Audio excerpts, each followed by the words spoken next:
வெற்றி துளசி சீரியல்ல இப்போ ஒரு எக்ஸ்ட்ரானரியான எபிசோட் வந்திருக்குன்னே சொல்லலாம். மிஸ் பண்ணாம ஃபுல்லோடையும் கேளுங்க. அதுக்கு நான் இந்த வீடியோ பிடிச்சிருந்துச்சுன்னா லைக் பண்ணி நம்ம சேனல் கண்டினியூவா ஆதரவு வந்து தாங்க. நம்ம வெற்றியும் துளசியும் வந்து பேசுகிறாங்க. இப்போ சிவராமனும் லட்சுமி அம்மாவும் எங்கே இருக்காங்கன்னு தெரியவே இல்லை. ஃபோன் அடித்தாலும் வந்து எடுக்க மாட்டேங்கிறாங்க. பொண்ணு வீட்டுக்கும் அவங்க வரலை. அப்படி இருக்கும்போது அவங்க கௌரவத்தோடு நடந்துக்கணும்னு நினைக்கிறாங்க. இப்போன்னு பார்த்து உங்கள் வீட்டில் போய் நியாயம் கேட்டால் அது தேவையில்லாமல் சண்டையும் சச்சரவும் தான் வரும். சிவராமன், லட்சுமி, முருகன் அவங்க ஒய்ஃப் எல்லாரையும் கூட்டிகிட்டு போயிட்டு பேசினா கரெக்டாக இருக்கும்னு நான் ஒரு சஜஷன் கொடுக்குறேன் மேடம். நீங்கள் ஏற்றுக்கிறதும் ஏற்றுக்காமல் இருக்கிறதும் அப்புறம் அப்படின்னு சொன்னோன்னே, வெற்றி நீங்கள் சொல்கிறது தான் கரெக்டு. இப்போதைக்கு முதல்ல அப்பாவையும் அம்மா, அண்ணன், அண்ணி 4 பேரையும் கண்டுபிடிக்கணும். அதுதான் வேலைங்கிற மாதிரி யோசிச்சுட்ருக்காங்க. அதுக்கு என்ன பண்ணலாம், நம்ம மாட்டுக்கு வந்து எழுதி கொடுத்துருவோம் மேடம் அதிகாரியை பார்த்து அப்படின்னு சொன்னோன்னே வேக வேகமாக வராங்க. இது மாதிரி எங்கள் அப்பா சார் காலையில் கோச்சிக்கிட்டு வீட்டை விட்டு போயிட்டாரு. நீங்கள் தான் சார் கண்டுபிடிச்சி தரணுங்கிற மாதிரி கேட்ட உடனே, சரிங்க எதுவும் குடும்ப பிரச்சனையா? ஆமாம் சார் அப்படின்னு சொல்லிடுறாங்க. சரிங்க நாங்கள் பார்த்துக்குறோம். எதுவும் தகவல் வந்து தெரிஞ்சிச்சுன்னா உங்களுக்கு ஃபோன் அடித்து சொல்கிறோம். ஃபேமிலி ஃபோட்டோ இருந்தால் கொடுங்கன்னு சொன்னோன்னே 4 பேர் ஃபோட்டோவும் வந்து கொடுத்துட்றாங்க. அப்படின்னு சொல்லிட்டு இருக்கப்ப, அவங்க தைரியமான ஆளுங்க தானே? ஆமாம் சார் அவங்க ரொம்ப தைரியமாக தான் இருப்பாங்க அப்படின்னு சொல்லிட்டு இருக்கிறப்ப, சரி நாங்கள் பார்த்துக்குறோம். கோச்சிட்டு எங்கேயாவது ஃப்ரெண்டு வீட்டுக்கு எங்கேயும் போயிருக்க போகிறாங்க. நீங்களும் வந்து கிடச்சாங்கன்னா எனக்கு தகவல் சொல்லிடுங்கிற மாதிரி சொன்னோன்னே, அஞ்சலிக்கிட்ட இந்த விஷயத்தை வந்து சொல்லிடுறாங்க. நம்ம துளசி வேக வேகமாக அஞ்சலியும் துளசியும் பார்த்த உடனே ஹக் பண்ணுறாங்க. இப்படியெல்லாம் நடக்கும்னு எதிரியே பார்க்கல. ஏன் பசங்க மட்டும்தான் இந்த வீட்டில் இருக்காங்களா? ஏன் அவங்களுக்கு நம்ம பொண்ணுங்க தானே, ஒன்று உன் வீட்டுக்கு வந்திருக்கணும், இல்லாட்டி என் வீட்டுக்கு வந்திருக்கணுங்கிற மாதிரி அஞ்சலி ஆதங்கப்படுத்தி பேசிக்கிட்டு இருக்காங்க. ரொம்பவே வந்து சென்டிமெண்ட்டாக இருந்துச்சுன்னே சொல்லலாம். அந்த சீன்லாம் அப்பன்னு பார்த்து யதார்த்தமாக ஒருத்தவங்களுக்கு உதவி செஞ்சுக்கிட்டு இருக்காங்க. ஒரு அதிகாரிக்கு நம்ம சிவராமன் வண்டி வந்து சரி பண்ணி கொடுத்தோன்னே அவங்க காசு கொடுக்குறாங்க. அதெல்லாம் ஒன்றும் வேணாம் சார், நான் உதவிக்காக தான் வந்திருக்கேன் அப்படின்னு சொன்னோன்னே சிவராமனோட பெரிய மனசை வந்து புரிஞ்சுக்கிட்டு அவங்க மட்டுக்கும் போகிறாங்க. அக்கா தூரத்தில் பாரு நம்ம அப்பா தானே அங்கே இருக்காங்கன்னு சொன்னோன்னே வேக வேகமாக துளசியும் அஞ்சலியும் போகிறாங்க. அஞ்சலி என்னம்மா நீ என்னை பார்த்தோன்னே ஓடி வர? ஓடியெல்லாம் வரக்கூடாது. என்னப்பா உங்களுக்கு பசங்க மட்டும்தான் இருக்காங்களா? ஏன் 2 பேரும் உங்களுக்கு தெரியவே தெரியாதா? மாமா நீங்கள் பண்ணதெல்லாம் ரொம்ப தப்பு தான் மாமா. எங்ககிட்ட ஃபோன் அடித்து சொல்லியிருக்கணும். இதெல்லாம் கஷ்டம்லாம் தேவையா? அஞ்சலி காலையிலேருந்து ரொம்ப கஷ்டப்பட்டுட்ருக்கா. இன்னொன்று துளசியும் நானும் தேடாத இடமே இல்லை. நீங்கள் எங்ககிட்ட ஒரு வார்த்தை சொல்லியிருந்தா நாங்கள் கவலைப்பட்டிருக்க மாட்டோம். இன்னொன்று உரிமையாக வந்து பேசுகிறேன்னு நினைக்காதீங்க மாமா. ரொம்ப ஆதங்கப்பட்டுட்டோம். தயவு செஞ்சு கோவப்படாதீங்க. அந்த வீட்டை விட்டு வெளியில் வரத்துக்கு நீங்கள் யாருப்பா? நீங்கள் தான் வாடகை கொடுக்குறீங்க. நீங்கள் தான் சமைக்கிறதுக்கு காசு கொடுக்குறீங்க. அந்த வீட்டில் ஒரு 10 ரூபா செலவு பண்ணணுன்னா கூட நீங்கள் தான் செலவு பண்ணுறீங்க. அப்படி இருக்கும்போது அவங்களுக்கு பிரச்சனையாக இருந்துச்சுன்னா அவங்க 4 பேரும் தான் இந்த வீட்டை விட்டு போகணும். உன் அண்ணிங்களை 2 பேரையும் தப்பாக பேசாத.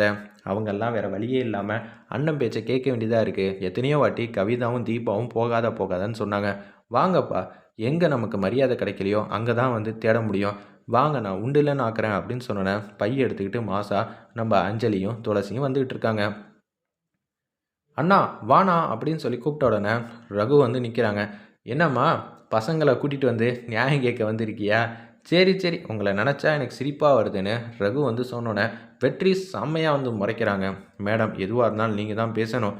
உங்கள் குடும்ப பஞ்சாயத்துக்குள்ளே நான் வந்தேன்னா சரி வராது அப்படின்னு சொன்னோன்னே சரிப்பா நானே பார்த்துக்கிறேங்கிற மாதிரி அந்த இடத்துல நம்ம துளசி வந்து சொல்லிட்டு தான் வீட்டுக்கே கூட்டிகிட்டு வந்திருக்காங்க. நான் ஒன்றும் உங்ககிட்ட நியாயம் கேட்கலாம் வரல. நான் பேச வேண்டியது நிறையா இருக்குது. இந்த வீட்டுக்கு நீ என்ன செஞ்சிருப்ப சொல்லு பார்ப்போம் அப்படின்னு சொன்னோன்னே அவங்கள போய் வீட்டை விட்டு துரத்துறதுக்கு உனக்கு எப்படி தான் மனசு வந்துச்சு? ஆவுன்னா வீட்டு வாடகை, மளிகை ஜாமான் இது எல்லாம் அவர் தான் வாங்கி தராருன்னு சொன்னதையே சொல்லிக்கிட்டு இருக்கீங்க. அது அவரோட கடமை. பிள்ளைங்களுக்கு செய்ய வேண்டிய கடமை. ஓ அப்படியா? பிள்ளைங்களுக்கு செய்ய வேண்டிய கடமை. சரி ஓகே அவர் வந்து செலவு பண்ணுறாரு. உனக்கு 10 பைசா கூட எடுத்து செலவு பண்ண மனசு வராது. யாருக்கு வராது அப்படின்னு சொல்லி சண்டைக்கு வந்து நிற்கிறப்ப நீ யார்கிட்ட தெரிஞ்சு பேசுகிறேன்னு தெரியுதா? என் அண்ணன்கிட்ட தான் பேசுகிறேன். ஆனால் நீ அண்ணனாக வந்து நடந்துக்கவே மாட்டேங்கிற. பேரில் மட்டும் உனக்கு வயசாகலை. நீ நல்ல மனசுக்கு சொந்தக்காரனாக இருக்கணும். ஆனால் அதுக்கு அவசியமே நீ இல்லாத ஒரு ஆளாக தான் நீ நின்றுக்கிட்டு இருக்க. கொஞ்சமாவது வெக்கமாக இல்லை? நீ பேசுகிறதெல்லாம் நியாயமாக இருக்கா? அப்பா அம்மாவை போய் இந்த வயசுக்கு மேலே வெளியில் அனுப்புகிற. உனக்கு யார்ரா அந்த உரிமையை கொடுத்தது அப்படின்னு சொல்கிறப்ப கேசவன் வந்து நிற்கிறாங்க. சரி இவனையாவது விடு, உன்னை என்ன சொல்கிறதுனே தெரியல. கேசவா நீ தன்னந்தனியாக அனாதையாக அங்கே நின்றுக்கிட்டு இருந்த. உனக்கு பணம் கொடுத்தா தான் எல்லா பிரச்சனையிலேருந்து வெளியில் வர முடியும் அப்படின்னு சொல்லி நினச்சிக்கிட்டு இருக்கிறப்ப நீ என்னடா பண்ண? எதுவுமே பண்ண முடியாமல் நின்றுட்டு இருந்த. அப்படி இருக்கும்போதே அப்பா தானடா ரிட்டையர்மெண்ட் பெனிஃபிட் எல்லாத்தையும் உனக்காக வந்து கொடுத்தாரு. அவர் ஆசையாக வீடு கட்டணும்னு நினச்சாரு. அந்த பணத்தை கொடுத்தப்ப கூட என் பையனுக்காக தானே கொடுத்தேன் அப்படின்னு சொல்லி சந்தோஷமாக தான்டா கொடுத்தாரு. ஆனால் நீ பேசுகிறதெல்லாம் என்னால் ஜீர்ணிக்கவே முடியாது. ஆமாம், சூழ்நிலைக்கு தகுந்தாப்புல தான் இவங்க ஆடிக்கிட்டு இருக்காங்க. என்ன பண்ணுறது? இவங்களெல்லாம் வந்து வீட்லயே வச்சுக்க கூடாது. நீங்கள் 4 பேர் இந்த வீட்டை விட்டு போங்க. அண்ணி, நீங்கள் 2 பேரும் எனக்கு சப்போர்ட் பண்ணீங்க. வேறு வழி தெரியல. அதனால தான் சொல்லிட்டு இருக்கேன்னு. நான் எதுவும் தப்பாக நினச்சிக்க மாட்டேன்னு கவிதாவும் தீபாவும் பேசுகிறாங்க. உங்கள் அண்ணன்களுக்கு இதெல்லாம் தேவை தான். இப்போ வீட்டை விட்டு வெளியில் போங்கடாங்கிற மாதிரி துளசி வந்து சொன்னோன்னே, "ஏய், நான் எதுக்கு வீட்டை விட்டு வெளில போணும்?" அப்படின்னு சொல்லி கேட்குறாங்க. எந்த காரணமுமே இல்லாம அவங்க வீட்டை விட்டு போறதுக்கு, நீங்க 2 பேரும் காரணமா இருக்கிறப்ப, இந்த வீட்ல இருக்கிறதுக்கெல்லாம் உங்களுக்கு கேவலமா இல்ல? அந்த கேவலத்தெல்லாம் பார்த்தா இவங்கலாம் இப்படியெல்லாம் வந்து சொல்லுவாங்களா?